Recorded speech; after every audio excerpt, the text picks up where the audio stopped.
Yes, hello dear all, welcome again. So, how are you? I hope you all are fine. So guys, मैं आपको ये बता दूं कि अब तक हम लोग काफ़ी इंटरेस्टिंग वे में सेट्स के चैप्टर्स को डील कर रहे हैं। मैं ये भी आपको बता दूं कि जो सेट्स का बेसिक कॉन्सेप्ट था उसके 6-7 लेक्चर्स देखे थे। जैसे ही कॉन्सेप्ट कंप्लीट हुआ देन हम लोग 100 क्वेश्चंस की एक सीरीज लाए। उस टॉप 100 क्वेश्चंस ऑन सेट्स में काफ़ी अच्छे अच्छे क्वेश्चंस थे रिलेटेड टू सेट्स कॉन्सेप्ट्स, तो वो भी जर्नी बहुत अच्छे वे में चला। आज की ये जर्नी में बिल्कुल हम लोग top 20 questions on sets for JEE exam, जो कि ऑलरेडी मेंस और एडवांस में पूछे जा चुके हैं रिलेटेड टू सेट्स, उन सारे क्वेश्चंस की एक बार हम लोग प्रैक्टिस करेंगे। तो गेट रेडी, बिल्कुल अच्छे तरीके से तैयार हैं, क्योंकि ये जो क्वेश्चंस होगा वो थोड़े से कैलकुलेटिव ज्यादा नहीं होंगे, लेकिन थोड़े से माइंड का यूटिलाइज करना पड़ेगा, ऐसे नहीं हो पाएगा।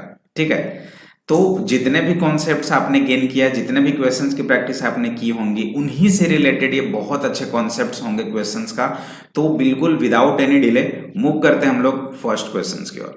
और ये है आपकी फर्स्ट क्वेश्चन, देख सकते हो आप। इसमें क्या बोला गया है वो देखो। मैं जो बताया हूं वही चीज करना है, जैसे जैसे बोला जाए, जो स्टेटमेंट्स आपको दे रखा है उसी को फॉलो अप करते हुए आराम आराम से कुछ न कुछ उसमें से आपको गेन करना है कि आखिर ये कहना क्या चाह रहा है, उसे आप नोट डाउन करो और यहाँ पे फिक्स करो। उसके बाद सोचो आप, जैसे suppose A1 A2 up to A3 A30, मतलब कि अगर यहां से यहां तक देखें तो टोटल 30 एलिमेंट्स होंगे। कितने एलिमेंट्स हैं? 30 are 30 sets, each having 5 elements. बात को अच्छे समझो, ईच हैविंग 5 एलिमेंट्स। भाई A1 एक ऐसा सेट्स है जिसमें 5 एलिमेंट है। A1 equals to 5 element, 1 2 3 4 5। ठीक है, A1 के पास 5 एलिमेंट्स। आपके पास A2 एक ऐसा सेट्स है जिसमें 1 2 3 4 5 एलिमेंट्स है। ऐसे ही करके ना 30 सेट्स हैं। तो अगर यूं आप समझो, if elements are not repeated, जब सेट्स यहाँ पे और एलिमेंट्स को नॉट रिपीटेशन में अलाउड है, यहाँ पे नॉट रिपीटेड है, then total number of elements, अगर मैं ये बोल दूं कि sir A1 union A2 union A3 up to कहां जाएगा, union up to A3 A30 तक, इसमें जो टोटल एलिमेंट्स होंगे वो कितने होंगे? 30 एलिमेंट तो हुआ ऐसे ही 30 सेट, और हर एक सेट के पास 5 एलिमेंट्स, तो टोटल एलिमेंट्स कितने हो गए? 150 एलिमेंट्स हो गए। क्लियर है? चलो ये तो आपने समझ लिया। अब देखो यहाँ पे B1 B2 up to Bn, मतलब इसके पास कितने सेट्स हैं? n सेट्स हैं। कितने सेट्स हैं गाइस? n सेट्स हैं। And one more thing, 3 elements, each having 3 elements. अगर एक ऐसा सेट्स है B1 जिसके पास 3 एलिमेंट है, B2 3 element, B3 3 element, similarly Bn 3 elements, ऐसे ही होंगे ना। तो टोटल एलिमेंट्स कितने हो जाएंगे? B1 union B2 union B3 union, ये कहां तक चलेगा? Bn तक। जो टोटल नंबर ऑफ एलिमेंट्स कितने हो जाएंगे? n into each having 3 elements, तो कितना हो जाएगा? 3n एलिमेंट्स होगा। Get it? यहां तक समझ गए? अब इस फंडे को समझो यहां से लेकर यहां तक। Let u equals to I u union है, i इक्वल्स टू 1 to 30, यही इंडिकेट कर रहा है इस चीज को। ए जे के वैल्यू 1 से लेकर ना 30 तक करो, equals to u J equals to 1 to n, यहाँ पे ai होगा नॉट जे, ये ai है। ai की वैल्यू 1 से 30 तक, ये j इक्वल्स टू 1 to 30 तक, और इक्वल्स टू s है। बात समझ रहे हो ना? एक सेट ये हो गया तो टोटल एलिमेंट्स 150 हो गए, एक सेट ये हो गया टोटल एलिमेंट्स ये हो गए, बट एक कंडीशन दे रखा है कि दोनों क्या हैं? इक्वल्स है। देखो इक्वालिटी का सिंबल है, equals to S and each element of S. ये दोनों तो हमने जाना कि सर ये बिल्कुल आप ऐसे लिख रहे हो, समेशन ऑफ समेशन कहो या ऐसे कहो, equals to i to 1 to 30 तक जो ai है, दिस इक्वल्स टू आप बोलो u J equals to 1 to n, ये bj है, ये दोनों इक्वल्स। और ये किसका इक्वल है? s का इक्वल है। तो s क्या है? देखो exactly 10 of the as and exactly 9 of the bj's, then n equals to, मतलब ये जो 10 है ना, अगर इसे हम लोग u इस तरह से बोले कि फर्स्ट जो A1 से A30 तक था not repeated any elements, B1 से B30 तक था नॉट रिपीटेड एनी एलिमेंट्स, और ये जो केस है ना यहाँ पे रिपीटेशन वाला केस है। बात को समझो अच्छे से, repetition, if each elements having 9 repeated, मतलब इसमें 10 ऐसा एलिमेंट्स है जो कि रिपीटेशन है, 9 ऐसा एलिमेंट्स है जो कि रिपीटेशन वाला है, तो हम लोग सिंपली क्या करेंगे, 150 है और इसमें कितने एलिमेंट्स हैं, 10 रिपीटेशन वाले हैं, तो कितना हो जाएगा 150 upon 10, this will be equals to, just a second, 150 by 10 हो गया एंड इक्वल्स टू कितना हो जाएगा यहाँ पे 3n है ना, तो हाँ 3n अपॉन इसमें कितने रिपीटेशन वाले हैं 9, एग्जैक्टली 9, ये हो गया। अब कर दो यार, अब तो कुछ बचा ही नहीं, कितना हो जाएगा 30n इक्वल्स टू 150 इंटू 9, तो n की वैल्यू कितनी हो जाएगी 150 इंटू 9 अपॉन 30, कितना हो जाएगा 45, तो n की वैल्यू कितनी आ गई 45 आ गई। थोड़ा सा कॉन्सेप्ट था, ये सबसे मेन कॉन्सेप्ट था कि सर आपने ऐसे कैसे लिखा, ये समझने वाली बात थी। Exactly 10 of the AIs and exactly 9 of the VJs, ये S ऐसा एलिमेंट्स है जो कि दोनों से बिलोंग कर रहा है। भाई जब दोनों से बिलोंग कर रहा है तो दोनों में है ना वो, जैसे यहाँ पे देखो ना S बिलोंग्स टू, S जो है वो दोनों में है, और जब दोनों में है तो उससे तो डिवाइड करने का, रिपीटेशन वाला है, तो 10 एलिमेंट AI का तो 150 बाई 10, टोटल 150 जिसमें से 10 रिपीटेशन वाले, टोटल 3n जिसमें से 9 रिपीटेशन वाले, और दोनों इक्वल कर दी, आपके आंसर है। Clear everybody? चलिए अगर क्लियर है तो वेरी गुड, मूव करते हैं नेक्स्ट क्वेश्चंस की ओर, और ये रहा आपके स्क्रीन पे, चलिए फटाफट। Two finite sets have m and n elements. The number of subsets of the first set is 112 more than that of the second set. ठीक है? Then the value of m and n are respectively. थोड़ा अच्छे से समझो, दो आपके पास set है, एक m सेट है और दूसरा n सेट है, ठीक है? Finite set m and finite set n, number of subsets, ये जो इसमें नंबर ऑफ सबसेट्स है वो 112 more than this number of subsets, तो m और n की वैल्यू निकालनी। ये क्वेश्चन ऐसा मैं बताया था, जो 100 क्वेश्चंस की सीरीज थी ना उसमें मैंने ऑलरेडी आपको बता रखा था, बट वहां पे 56 मोर देन था, मुझे अभी भी याद है कि शायद 56 था, लेकिन यहाँ पे 112 है। तो इस केस में क्या करेंगे, अगर आपके पास m एलिमेंट्स है, यहाँ पे आपके पास n एलिमेंट्स हैं, तो कुछ सोचो इसमें क्या होता था, अगर आपके पास m सेट्स हैं तो टोटल एलिमेंट्स कितने हो जाएंगे बताओ आप। जैसे किसी भी element suppose a equals to, आपके पास जो एलिमेंट्स है 1 2 एंड 3, तो नंबर ऑफ सबसेट्स कितने होते थे 2 to the power number of element 3, तो अगर आपके पास m एलिमेंट्स हैं तो टोटल सबसेट्स कितने हो जाएंगे 2 to the power m, n elements हैं तो टोटल सबसेट्स कितने हो जाएंगे 2 टू द पावर n, और इन्हीं दोनों का डिफरेंस कितना है 112। क्लियर? और कुछ नहीं है, आप करने को कुछ भी कर सकते हैं, m की डायरेक्ट वैल्यू यहाँ पे रखोगे, n की वैल्यू किसी से भी पुट करके देखो, अगर आपकी आ जाती है तो ये भी प्रोसेस, ये ट्रिक्स हो गया, डायरेक्टली ऑप्शंस को चेकआउट करो, अगर वो आ जाता है तो आपके सही आंसर है। बोलोगे सर कैसे, तो चलो करते हैं। अगर मैं 4 रखूं तो 2 की पावर 4 माइनस 2 की पावर 7, कभी भी 112 आएगा, नेवर सर ये निगेटिव वैल्यू आ जाएगा, तो ये कभी हो नहीं सकता। इसे चेक कर लेते हैं, 2 की पावर 7 माइनस 2 की पावर 4, 2 की पावर 7 कितनी हो जाएगी 2 2 जा 4 4 2 जा 8 8 2 जा 16 16 2 जा 32 32 जा 2 जा 64 64 2 जा 128 128 आ गया ना, हाँ तो 128 माइनस 2 2 जा 4 2 जा 8 2 जा 16, कितना आ गया 112। Exactly sir B is the correct answer. कुछ नहीं सॉल्व करना मुझे, मैट्रिक्स जानता हूँ, मैट्रिक्स का यूज कर लिया और देखो आगे आ गया ना। तो कभी कभी ट्रिक्स यूजफुल होते हैं, और जो कि आपके सामने दिख रहा है, बट अगर ये नहीं कॉन्सेप्ट एट ए टाइम समझ में आए तो फिर क्या करोगे, फिर करो। यहां से हम लोग ऐसे भी कर सकते हैं, अगर 2 की पावर n को कॉमन ले लूं तो ये वाला पोर्शन कितना हो जाएगा 2 की पावर m माइनस n होगा कि नहीं, क्योंकि मल्टीप्लीकेशन में ऐड हो जाएगा तो n n कैंसिल m बच जाएगा, और माइनस ये हो जाएगा 1, दैट विल इक्वल्स टू 112। 112 को ब्रेक कैसे करोगे, 112 को ब्रेक कैसे कर सकते हैं 16 इंटू 7, यस 16 इंटू 7। अब इसे हम लोग ऐसे लिख दें 2 की पावर n 2 की पावर m माइनस n और माइनस 1 इक्वल्स टू, ये हो जाएगा 2 की पावर 4 इंटू ये हो जाएगा 2 की पावर 4 माइनस, सॉरी 2 की पावर 3 माइनस 1, 2 की पावर 3 माइनस 1, ऐसे नहीं 2 की पावर, जस्ट सेकेंड इसे थोड़ा सा अच्छे से लिखना, इनसे आप ऐसे लिखो 2 की पावर 3 और माइनस 1, इस तरह से, ठीक है। तो देखो 2 की पावर n, अगर n की कंपेयर करें तो n का वैल्यू कितना आ गया 4, और m माइनस n कितना है 3, m माइनस n कितना हो जाएगा 3। आप n को कितना रखे हो 4, तो m माइनस 4 इक्वल्स टू 3, तो m इक्वल्स टू 7। जब m 7 आ गया और n कितना आ गया 4 आ गया, तो यहाँ से भी चेक कर सकते हो, दोनों से। बहुत सारे मेथड हैं, आप करने को कैसे भी कर सकते हो, लेकिन हाँ बहुत अच्छी क्वेश्चन थी ये। क्लियर है एवरीबॉडी? Everybody clear? मूव करते हैं नेक्स्ट क्वेश्चन की ओर। चलिए, the sets A intersection B complement to whole complement union B intersection C, इसकी वैल्यू क्या होगी? बहुत अच्छी क्वेश्चन है। चलो मैं थोड़ा सा वेट कर ले रहा हूं। एंड वन मोर थिंग, जितने भी स्टूडेंट्स यहाँ पे हैं वो पहले वीडियो को पॉज करें, फटाफट इसे सॉल्व करें, देन मेरी सॉल्यूशंस को फॉलो करें। एंड गाइज, जितना पॉसिबल हो उतना वीडियोज को तो जरूर शेयर करें, क्योंकि आपकी शेयर ही मुझे थोड़े से, क्या बोलते हैं उसे, पॉजिटिवनेस दिलाएगी। क्योंकि जब आपकी शेयरनेस होगी, बहुत सारे बच्चे आएंगे, तो मैं लाइव क्लासेस भी लूंगा, काफी अच्छे होंगे। ठीक है, चलिए। अब ये चीज अगर देखें तो किसी भी चीज का कॉम्प्लीमेंट है, ये डिमॉर्गन्स लॉ हम लोग यूज कर सकते हैं।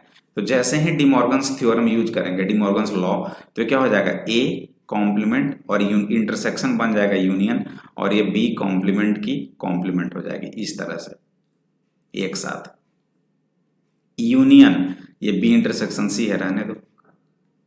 अब इसे क्या लिखेंगे, A complement union, B complement की कॉम्प्लीमेंट तो बी हो जाएगी, यूनियन बी इंटरसेक्शन सी। अब सर ये तो कहीं पे दिख नहीं रहा है यार, A union A complement union B, यहाँ भी दिख रहा है ए कॉम्प्लीमेंट यूनियन बी, यहाँ पे तो ये दिख नहीं रहा है, एक यहाँ पे भी एक दिख रहा है, इंटरसेक्शन भी दिख रहा है। आप क्या करें सर? तो देखो थोड़ा सा कॉन्सेप्ट लगाओ आप, अगर यहाँ पे बाय यूजिंग एसोसिएटिव ला इसे थोड़ा सा अरेंज करें एसोसिएटिव प्रॉपर्टीज के थ्रू, तो क्या होगा, ऐसे लिख सकते हैं क्या, ए डैश यूनियन बी, ए डैश यूनियन बी, अच्छा ए डैश को अलग कर दो, यूनियन को ऐसे करो, और बी को अलग ले लो, यूनियन बी इंटरसेक्शन सी, ऐसे लिख सकते हैं क्या, इस तरह से इन तीनों को एक साथ रखते हैं। अब B union B intersection C क्या होगा? सर मामला तो फंस गए। कोई बात नहीं है, मामला फंसा नहीं, बी और सी का गेम है। देखो थोड़ा सा ट्रिक्स लगाता हूं, इसमें भी जादुई ट्रिक्स है ये। मान लेते हैं ये बी है और मान लेते हैं ये सी है। बी इंटरसेक्शन सी कौन सा होता है? ये वाला पोर्शन होता है बी इंटरसेक्शन सी, होता है कि नहीं? ये पोर्शन क्या होता है, बी इंटरसेक्शन सी। और बी पूरा ये होता है यहां से लेकर यहां तक बी, है कि नहीं? तो B union B intersection C, ये वाला B union B intersection B क्या बनेगा यार, बी यूनियन ये पूरा बी और यूनियन बी इंटरसेक्शन सी, ये बी इंटरसेक्शन सी हो गया। तो बनेगा क्या, पूरा का पूरा तो बी ही बन रहा है ना, ये तो नथिंग बट योर बी, तो क्या हो जाएगा, A dash union B is the correct answer. बच्चे यहां तक तो करेंगे, लेकिन इसके बाद कंफ्यूज हो जाएंगे, सर हम क्या करें? तो उन्हीं के लिए था कि B union B intersection C जब कभी भी मिले तो बी और यूनियन में बी इंटरसेक्शन सी भी यही पार्ट होगा, तो भाई पूरा और यूनियन ये तो पूरा ही होगा ना, बस। चलिए अच्छी अच्छी क्वेश्चन आ रही है, फटाफट इसे कर लो।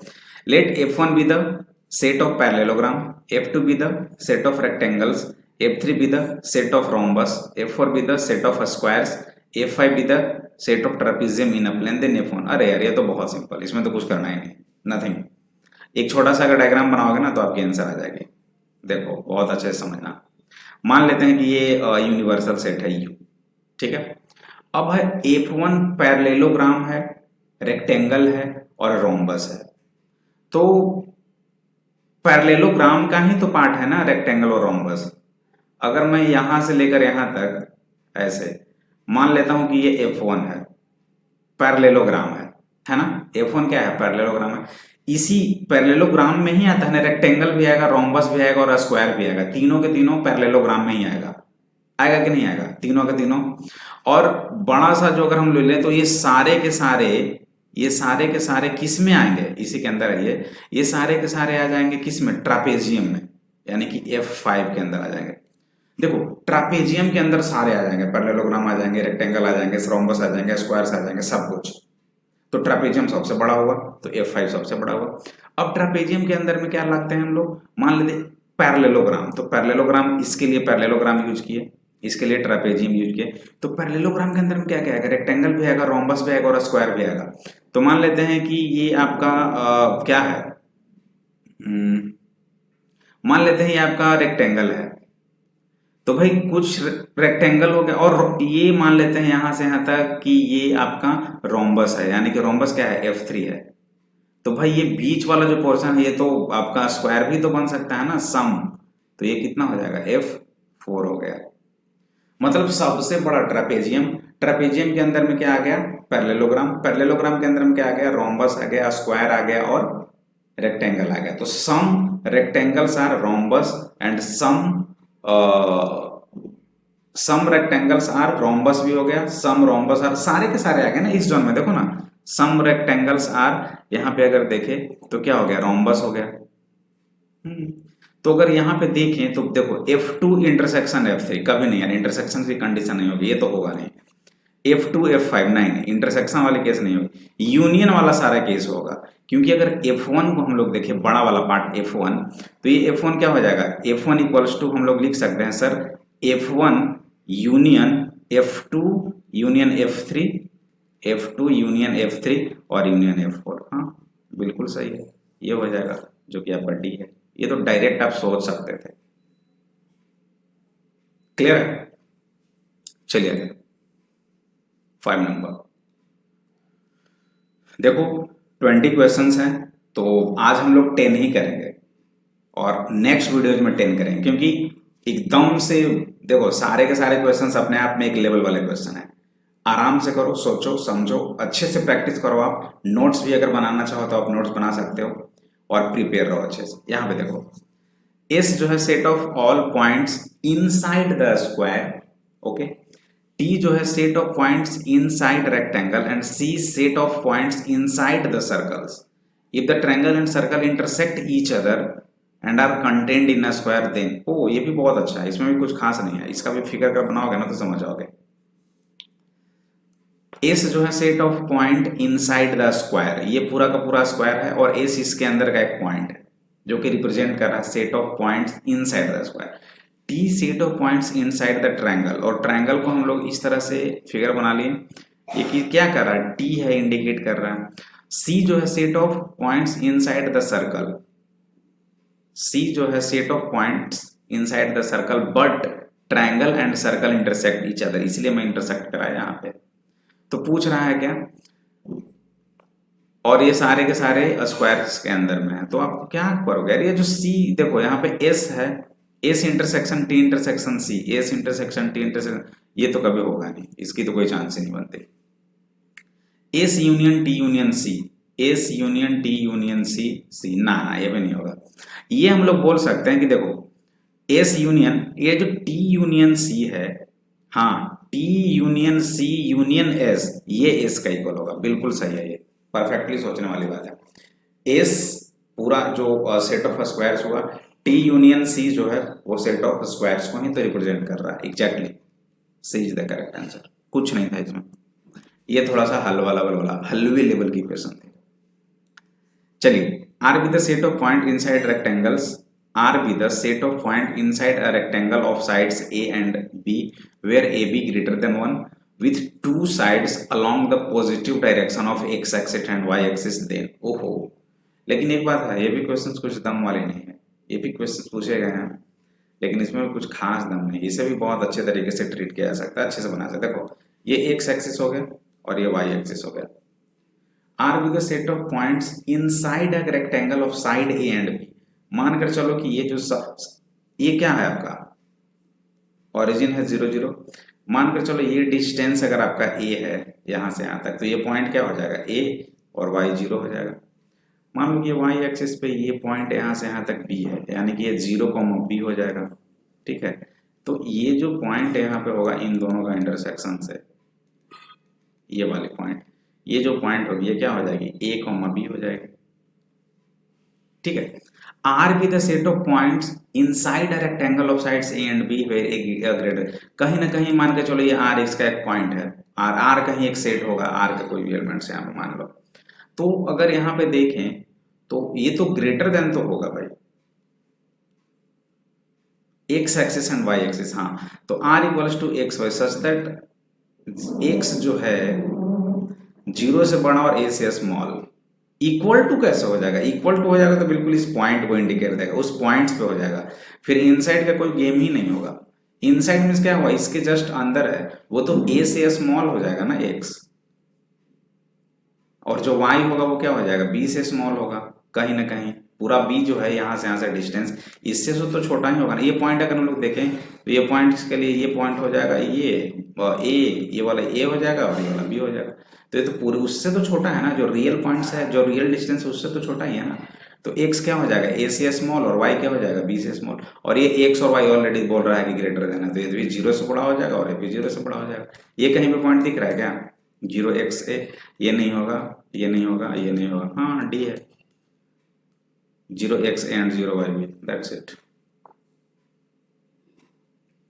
क्लियर? चलिए आगे 7 नंबर, easy question. In a town 840 persons, मतलब मान लो कि एन यू टोटल जो है वो कितना है, 840 है। 450 पर्सन्स रीड हिंदी, हिंदी वाले जो हैं वो कितने हैं, 450। देखो मैं कैसे डील कर रहा हूँ। 300 रीड इंग्लिश, मतलब इंग्लिश पढ़ने वाले जो हैं आपके पास वो कितने हैं, 300। 200 रीड बोथ, बोथ के लिए हम लोग क्या करते हैं, इंटरसेक्शन लिखते हैं, और वो कितने हैं, 200। पूछ रहा है then the number of persons who read neither, आपको निकालना है कौन, जो ना ही हिंदी पढ़े और ना ही इंग्लिश पढ़े, ये निकालना है। ये क्या होगा भाई, ये तो बहुत इजी है। अगर इसे अगर हम लोग देखें तो इसे लिख सकते हैं ना डी मॉर्गन्स वाले रूल से, एच यूनियन ई की इंटरसेक्स कॉम्प्लीमेंट, यही तो होता है आपका एन एच कॉम्प्लीमेंट, ये यूनियन है तो इंटरसेक्शन बन जाएगा ई कॉम्प्लीमेंट, यही तो होता है। तो इसे हम लोग ये भी लिख सकते हैं, और इस चीज को क्या लिख सकते हैं, N U minus N H union E, बस हो गया।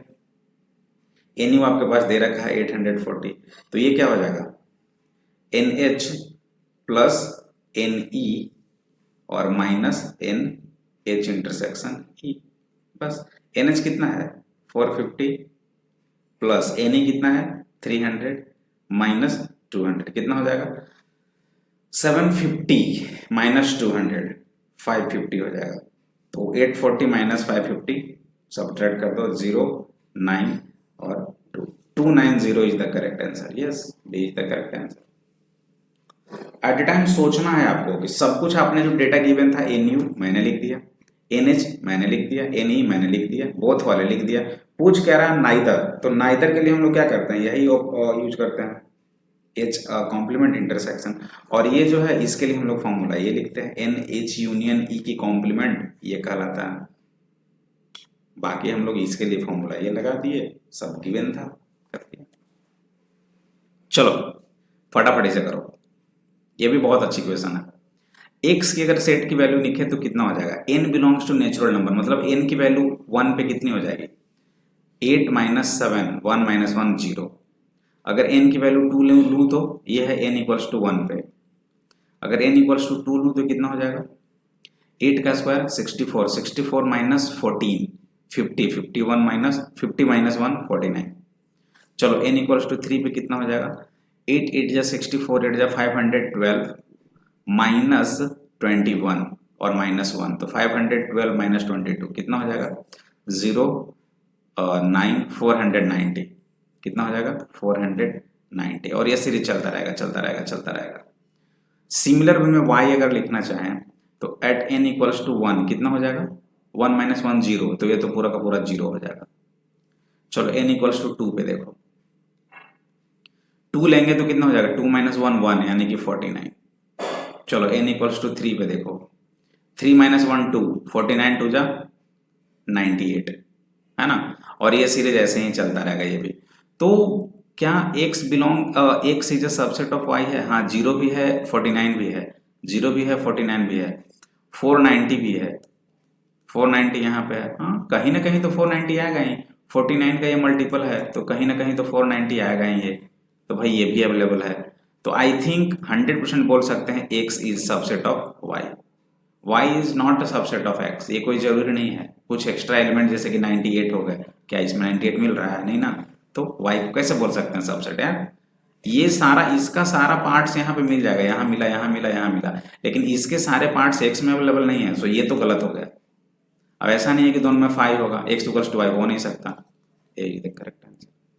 कॉन्सेप्ट लेवल है ना, तो लेवल वाले क्वेश्चन तो ऐसे ही होते हैं। चलिए सेकंड लास्ट क्वेश्चन, उसके बाद एक आखिरी। A survey shows that 63% of the people watch a news channel, whereas 76% watch another channel. If X% of the people watch both channel, then अरे यार ये बहुत ईजी है, बहुत ही ज्यादा ईजी है। ऐसे क्वेश्चंस मैं डिस्कस तो नहीं किया हूं, लेकिन आपके सामने कर दे रहा हूं, बहुत ईजी क्वेश्चंस है बाय द वे।